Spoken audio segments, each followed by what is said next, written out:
तो आत्मा का मर जाना, वैसे तो आत्मा मरती नहीं है कभी भी, आत्मा तो अमर है, कभी नहीं मरती है। पर जब आत्मा की शक्तियां हमारे अंदर काम नहीं करती हैं, आत्मा की शक्तियां तो यही है ना, करुणा, क्षमा, प्रेम, भक्ति, मित्रता, ये सारे गुण हैं आत्मा के। तो ये जब हमारे अंदर काम करते नहीं है तो फिर ये कहा जाएगा इस व्यक्ति की आत्मा का हनन हो गया।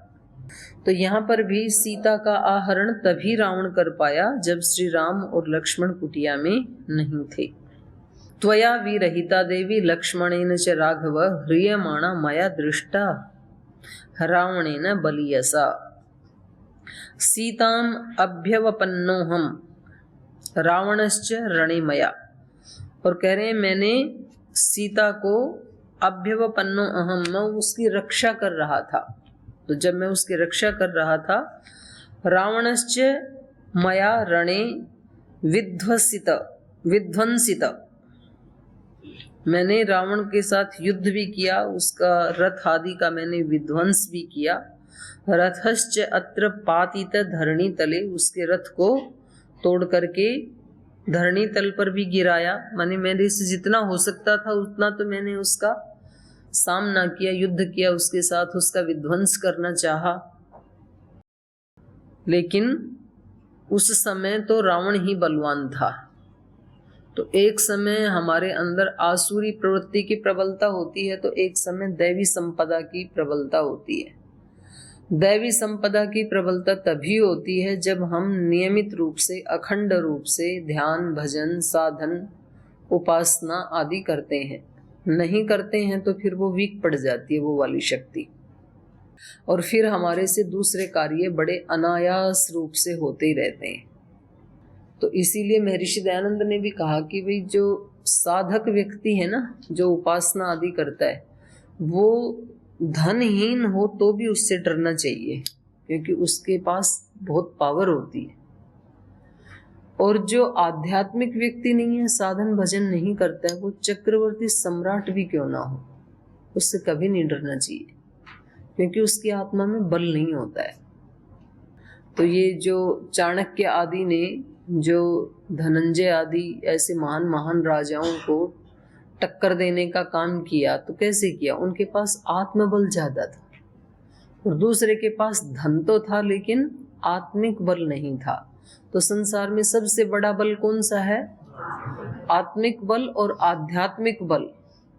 इसलिए बाहर के धन की और बाहर के बल की अपेक्षा इस वाले धन और इस वाले बल की ज्यादा व्यक्ति को उपासना करनी चाहिए।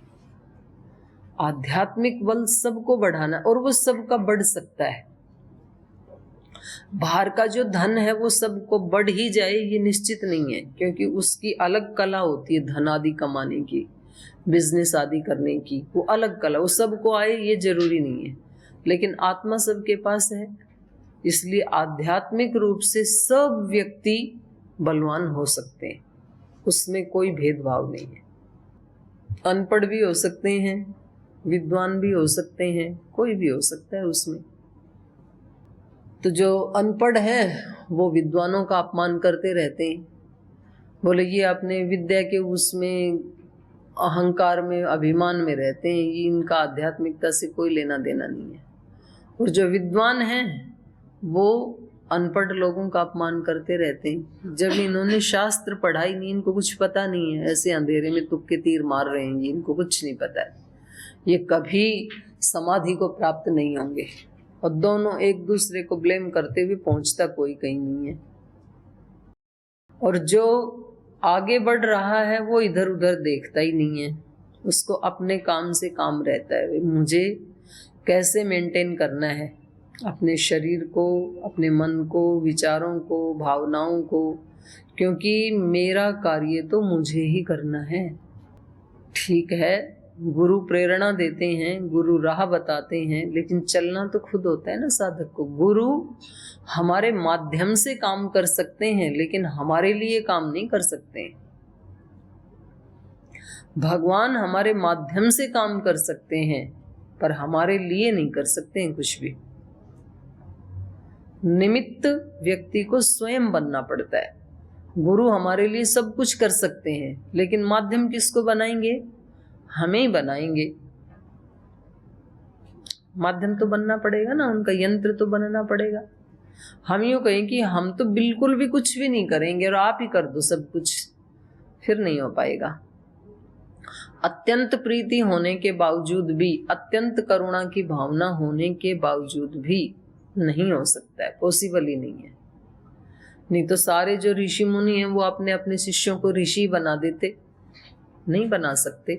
उस व्यक्ति को माध्यम तो बनना पड़ेगा।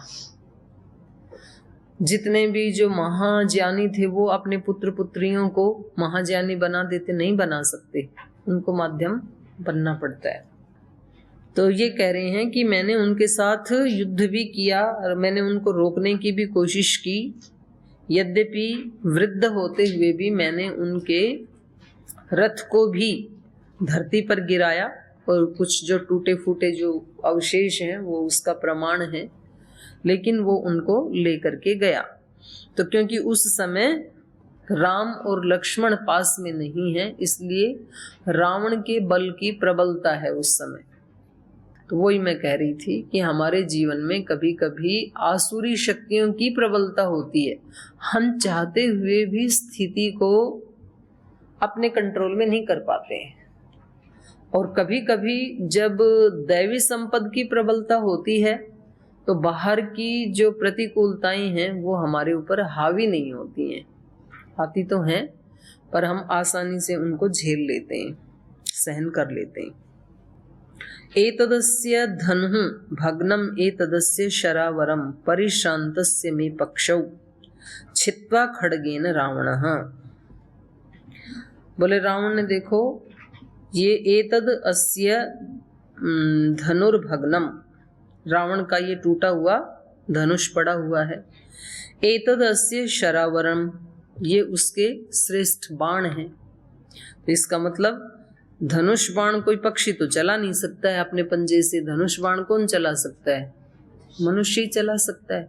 तो जब उनके साथ धनुष से उन्होंने युद्ध किया है तो इससे भी पता लगता है कि वो कोई उस तरह के पक्षी नहीं है। पक्षी का मतलब क्या बताया था? पक्ष वाला, आध्यात्मिक पक्ष वाला। जैसे न्याय दर्शन में आते हैं ना दो पक्ष, तो वो दोनों व्यक्ति क्या हैं? पक्षी हैं। पक्षी मतलब पक्ष वाले। तो ऐसे ही यहाँ पर भी है। एतदस्य धनुः भग्नम एतदस्य शरावरम परिश्रान्तस्य मे पक्षौ छित्त्वा खड्गेन रावणः सीताम आदाय वैदेहीम उत्पपात विहायसम। और इस तरह से युद्ध करते हुए जब मैं परिश्रांत हो गया तो उन्होंने खड्ग से मेरे दोनों पक्षों को काट दिया। तो यहाँ पक्ष का अर्थ है कंधे, मेरे दोनों कंधों को काट दिया। वो बाण चला रहे हैं ना दोनों हाथों से, तो बोले मेरे दोनों हाथों को काट दिया। परिश्रान्तस्य मे पक्षौ छित्त्वा खड्गेन रावणः सीताम आदाय वैदेहीम उत्पपात विहायसम। और सीता को लेकर के आकाश में उड़ गया, मेरे हाथ काट दिए। तो ये कई बार हम लोक में भी बोलते हैं, भाई इसमें ना मेरे हाथ कटे हुए हैं। मुहावरा है, ये सुना है कभी? हाथ कटे हुए हैं मतलब किसी पेपर पे मैंने साइन कर दिए, चाहे वो जाने अनजाने में कैसे भी किए, या कोई बात बोल दी कि ठीक है भाई ऐसा होगा तो ऐसा करेंगे, तो अब बोलते हैं भाई आप इनसे वापस क्यों नहीं ले लेते हो? बोल कैसे लूं, मेरे हाथ कटे हुए हैं। तो हाथ कटने का मतलब क्या है? विवश होना। हाथ हाँ बंधे हुए भी बोलते हैं, हाथ बंधे हुए हैं, हाथ कटे हुए हैं, मेरे हाथ कटे हुए, ऐसे भी बोलते हैं, बंधे हुए भी बोलते हैं। रक्षसा निहतम पूर्वम न माम हंतुम त्वम अर्हसी। तो बोले भाई मेरे ऊपर क्या धनुष बाण तान रहे हो, मैं तो पहले राक्षस के द्वारा ही मारा गया हूँ। निहतम पूर्वम रक्षसा, राक्षस ने ही मेरे को तो मार डाला है, तो आप क्या मेरे को मरे हुए को और क्या मारोगे? तो मारना ही है तो रावण को मारने का योजना बनाओ, क्योंकि श्री राम ने धनुष तान रखा था ना। तो इन्होंने फटाफट सारा वृत्तांत बता दिया कि मेरे को तो पहले से ही रावण ने ही मार दिया है और सीता को वो लेकर के चले गए हैं, तो इसलिए माम हंतुम त्वम न अर्हसि, आपको मुझे नहीं मारना चाहिए, मैं आपके मारने के योग्य नहीं हूं, मैंने तो आपकी सहायता की है।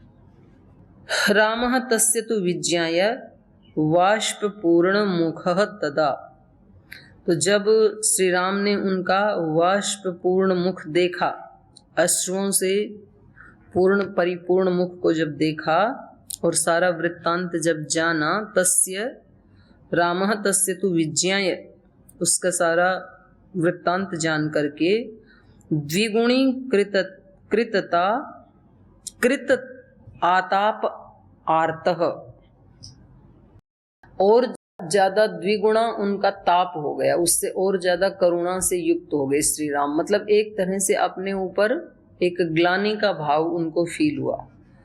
सीता सक्ताम प्रियाम कथाम, सीता से जुड़ी हुई, उनकी प्रिय पत्नी सीता से जुड़ी हुई कथा को सुन करके और सारे वृत्तांत को सुन करके श्री राम का दुख और ज्यादा दुगना हो गया।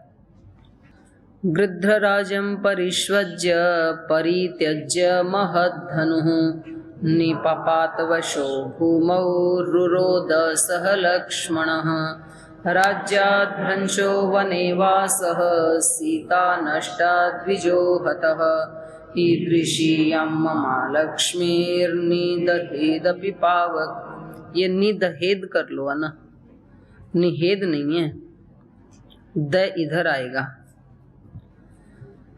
संपूर्णमपि चेदद्य प्रतरेयं महोदधिं, सोऽपि नूनं ममालक्ष्म्या विशुष्येत् सरितां पतिः, नास्तभाग्यतरो लोके मत्तो अस्मिन् सचराचरे, येनेयं महती प्राप्ता मया व्यसनवागुरा, अयं पितृवयस्यो मे गृध्रराजो जरान्वितः, शेते विनिहतो भूमौ मम भाग्यविपर्ययात्। इत्येवम् उक्त्वा बहुशो राघवः सह जटायुषं च पस्पृश्य रामो वचनमब्रवीत्। गृध्रराजं परिष्वज्य परित्यज्य महद्धनु, जब ये सारी वार्ता सुनी श्री राम ने तो महद धनु परित्यज्य, धनुष को फेंक दिया। फिर जो महान धनुष उठा रखा था हाथ में और सारी पृथ्वी को कंपायमान करते हुए जो टंकार कर रहे थे, तो जब पता लगा वृत्तांत का तो धनुष को फेंक दिया, हाथ से गिर गया धनुष कि मैं क्या करने जा रहा था। तो ऐसे ही होता है हमारे जीवन में, जब सच्चाई सामने आती है तो फिर हमें लगता है अरे ये तो बिल्कुल उल्टा ही हो गया, मैं क्या सोच रहा था इनके बारे में और ये तो कुछ और ही निकला।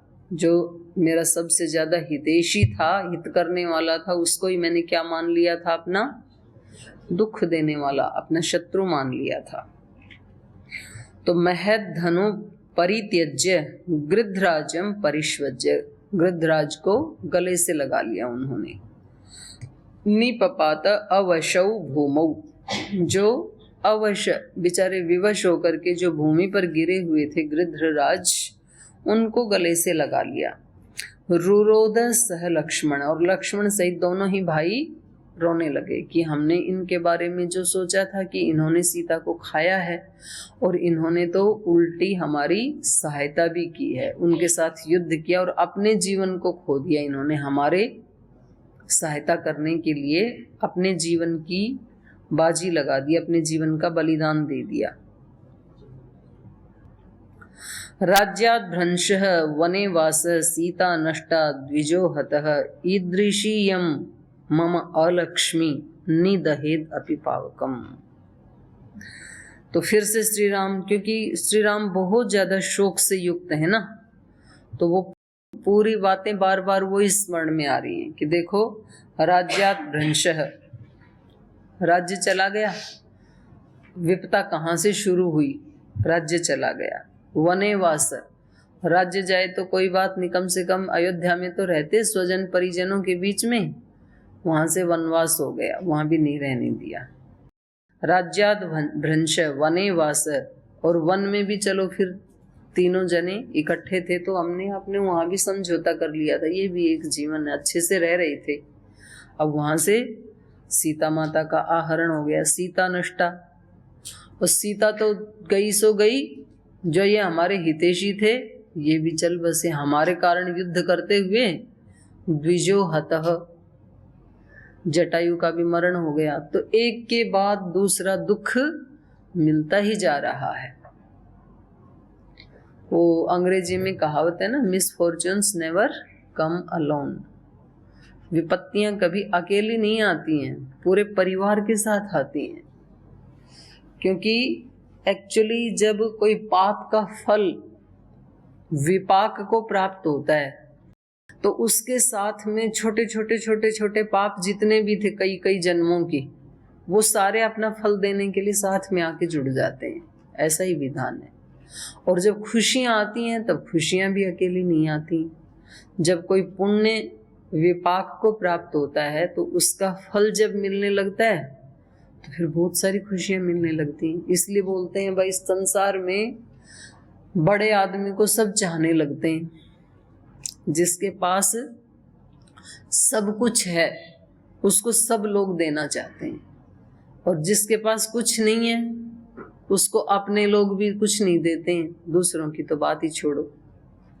आज पतंजलि के पास सब कुछ है तो चारों तरफ से लोग आ करके, जी आप हमारी वो जमीन ले लो, वहाँ कोई गुरुकुल बना लो, वहाँ हमारी ज़मीन है आप ले करके उसको संभाल लो, वहाँ कोई वेलनेस सेंटर चला लो, हमारे पास ज़मीन है, बना बनाया आयुर्वेद कॉलेज है आप चला लो उसको, हमारे पास यूनिवर्सिटी है उसको भी आप चला लो, गुरुकुल कांगड़ी को भी आप चला लो, दर्शनानंद महाविद्यालय को भी आप चला लो। तो जब व्यक्ति के पास उसके पुण्यों का फल विपाक को प्राप्त होता है तो फिर उसके साथ जो छोटे छोटे पुण्य थे कई जन्मों के, वो भी ऐड होने लग जाते हैं। पुण्य की प्रबलता होती है तो फिर वो पुण्य के फल कई कई जन्मों के फिर एक ही साथ आते हैं। तो ऐसे ही श्री राम के जीवन में हो रहा है। तो ये फिर से लक्ष्मण के सामने, और क्योंकि शोक से युक्त मन है, मन जब प्रसन्न होता है ना तो फिर आई हुई बाधाएं भी परेशान नहीं करती हैं व्यक्ति को। जिस दिन आपका पहले से ही मन दुखी है और फिर गुरुकुल में भी कोई आपको थोड़ा सा भी दुखी कर दे तो उस दिन गुस्सा ज्यादा आता है, क्या हो रखा है इसको भी। तो आप थोड़ा झुंझलाएंगे। और पता लगा कि जिस दिन आपको राष्ट्रपति से कोई अवार्ड मिलना है और आप ऊपर से नीचे उतर करके आए, अभी अवार्ड लेने ही जा रहे थे और किसी बच्चे ने आपको ऐसे कर दिया, तो फिर आप बच्चे के ऊपर गुस्सा नहीं करेंगे, हाँ कोई बात नहीं बाय बाय, आज तो मैं अवार्ड लेने जा रही हूँ। क्योंकि आपका मन खुश है इसलिए आपको उसका अपराध मालूम नहीं पड़ रहा है। और जिस दिन आपका मन दुखी है और उस दिन उसने ऐसे कर दिया तो आप उसको चाटा मार दोगे, चलना नहीं आता है, चलते चलते हाथ मार दिया मेरे को, क्योंकि मेरा अपना मन दुखी है उस समय। तो यहाँ क्योंकि श्री राम का अपना मन दुखी है तो इसलिए इनको पूरी एक सीरीज स्मरण आ रही है, एक लाइन याद आ रही है। अभी तक भी तो रह रहे थे तो कभी भी याद नहीं किया कि राज्य नष्ट हो गया या अयोध्या छूट गई, ऐसा रामायण में अभी तक तो आया नहीं ना पीछे कि कभी इनको स्मृतियां आई हो। यहाँ तक कि जब भरत जी देने के लिए आए थे तब भी मन विचलित नहीं हुआ और बिल्कुल भी दुखी नहीं हुए।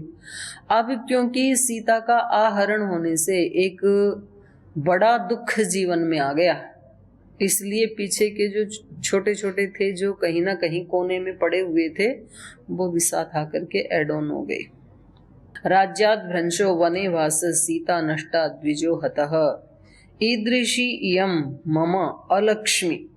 तो इस प्रकार का ये जो मेरा दुर्भाग्य है, अलक्ष्मी मतलब दुर्भाग्य, लक्ष्मी मतलब भाग्य, ये निर्दहेत अपि पावकम माने अग्नि को भी जला देने वाला, अग्नि को भी भस्म कर देने वाला। अग्नि तो सबको भस्म करती है और अग्नि को कौन भस्म कर सकता है, उससे भी पावरफुल अग्नि होनी चाहिए, वो तो भस्म करती है अग्नि को।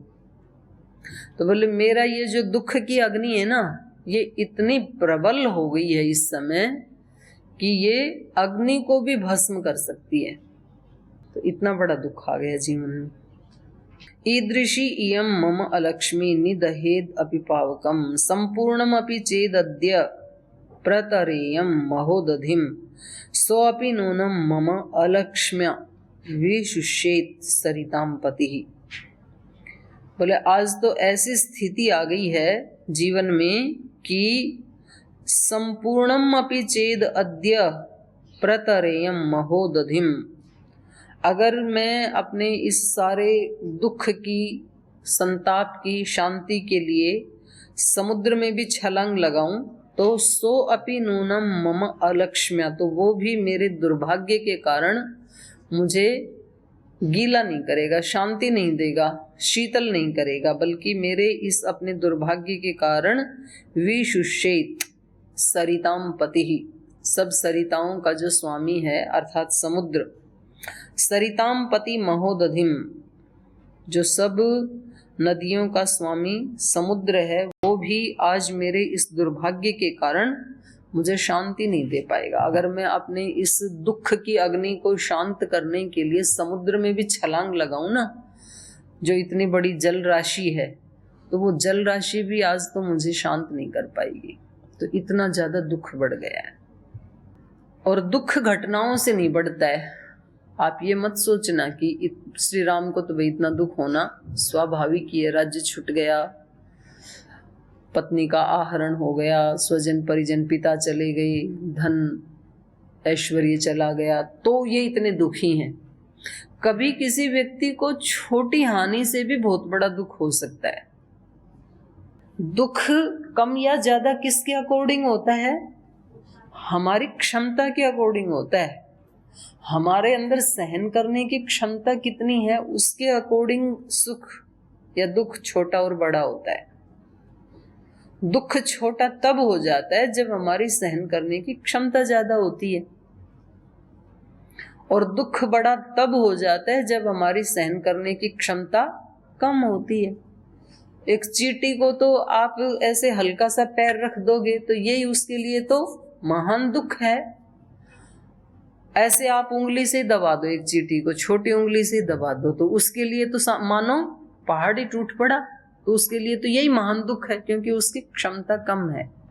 और आप महान हाथी को ऐसी उंगली लगाओ तो कुछ भी नहीं है उसके लिए, तो उसको तो पता भी नहीं लगेगा कि कहीं आपने उंगली लगाई है उसको, क्योंकि उसकी क्षमता तो बहुत बड़ी है। तो उसको तो आप डंडा मारो तो भी पता नहीं लगेगा, अंकुश मारना पड़ता है उसको, तब कहीं पता लगता है उसको। तो हमारी क्षमता कितनी है, और क्षमता किससे बढ़ती है? तप करने से। ना तपस्विनो योग सिद्ध्यति, तप के बिना क्षमता बढ़ती नहीं है। और तप क्या है?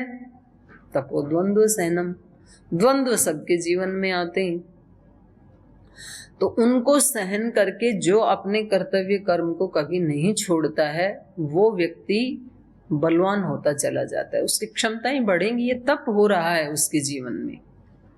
और जो तप करना नहीं चाहता है, बहाने मार के निकल जाता है इधर उधर से, दूसरे को बुद्धू बनाता है। दूसरे को तो क्या ही बुद्धू बनाएगा, खुद बुद्धू बना हुआ है।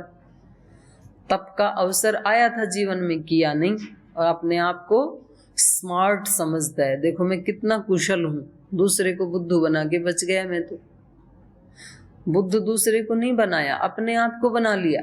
आपके सामने एक अवसर था तप करने का, आपके सामने एक अवसर था अपने आप को बलवान बनाने का, योगी बनाने का, तपस्वी बनाने का, भगवान की कृपा का पात्र बनने का एक अवसर था, वो खो दिया। अब दोबारा कभी आएगा भी कि नहीं आएगा वो भी निश्चित नहीं है, क्योंकि जो व्यक्ति एक अवसर का सदुपयोग नहीं करता है, भगवान उसको दोबारा देता नहीं है अवसर। तो इसलिए, क्योंकि इस समय श्री राम की क्षमता जो है वो नहीं है उनके पास। श्री राम यदि आत्मा है तो सीता उनकी शक्ति है। तो ऐसे बोलते हैं ना, श्री राम और सीता को कभी अलग नहीं किया जा सकता, भगवान और भगवती को कभी अलग नहीं किया जा सकता। भगवान भगवती के कारण ही ऐश्वर्य वाले हैं। ये सारी प्रकृति, ये सारे लोक लोकांतर, ये सारा ब्रह्मांड, ये सब क्या है? तो भगवान की शक्ति है। जैसे हम आत्माएं हैं तो हम आत्माओं की शक्ति क्या है? हमारे किए हुए पुण्य, हमारी ज्ञानेंद्रियां, हमारी कर्मेंद्रियां, हमारे शरीर, ये तो हमारी शक्ति हैं, हमारे विचार, हमारी भावनाएं। तो हम कभी इनसे अलग नहीं हो सकते। और यदि इनसे अलग कर दिया जाए तो आत्मा की तो कुछ भी पावर नहीं है। फिर आत्मा की पावर यही तो है, प्रकृति। तो श्री राम की पावर क्या है? सीता। और सीता उनसे अलग हो गई, तो अलग हो गई तो वो कमजोर हो गई। तो इसलिए उनकी स्थिति ऐसी हुई है। राज्यात् भ्रंश वने वास सीता नष्टा द्विजो हतः ईदृशी इयं मम अलक्ष्मी निदहेदपि पावकम् संपूर्णमपि चेदद्य प्रतरेयं महोदधिं सोऽपि नूनं मम अलक्ष्म्या विशुष्येत् सरितां पतिः। तो आज यहीं तक ही रखते हैं, शेष कल पढ़ेंगे।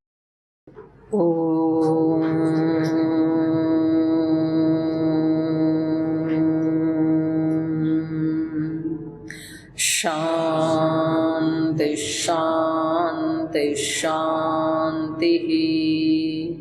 श्री गुरुभ्यो नमः।